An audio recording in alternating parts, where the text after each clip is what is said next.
Set It Off, 1996, all-star cast, and the soundtrack to this movie was Chef's Kiss. This is when people used to go out and buy the soundtracks to the movie. So let me tell you how all four of these characters really relate in today's time. So Vivica A. Fox's character, she had a great job. She worked at the bank, but she lived in the hood. And with her living in the hood comes with people that you know from around the way. So homeboy from around the way came in the bank and, essentially stuck the bank up. She didn't follow bank procedures, and the bank thought that she was intertwined with it. Without even giving it too much thought, they already thought that she was conspiring with homeboy. Kimberly Elise's character, right? So she was a hardworking mom, but she didn't have nobody to watch the baby. So she bring the baby to work with her. The baby ended up getting into some chemicals. CPS ends up snatching the baby away from her, regardless of the fact that she was trying her best.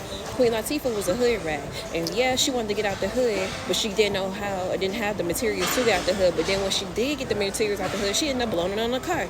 Jada Pickett's character, she had a brother that she loved from here to the moon, but the brother ended up lying to her about getting into college because there was so much pressure on him. But she ended up doing the oosh squash to get the check for him to go to college, and then he ended up telling her that he didn't get in, so she ended up ripping up the check. She could have took that money and put him in community college, rightfully so. But he ended up going to a friend house. He ended up getting, jammed up by the Johnnies and whatnot, and they ended up blasting him away. So, police brutality, hood mentality, guilty by association, and mother who doesn't have a village to help raise her child.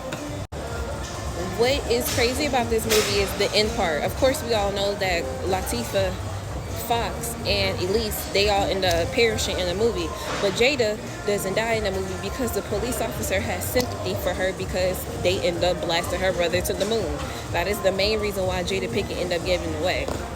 The other reason why Jada Pinkett ended up getting away is because homeboy from the bank, Blair Underwood, he didn't snitch on her. He could have easily snitched on her, but he didn't because he was so deeply entwined with her and loved her.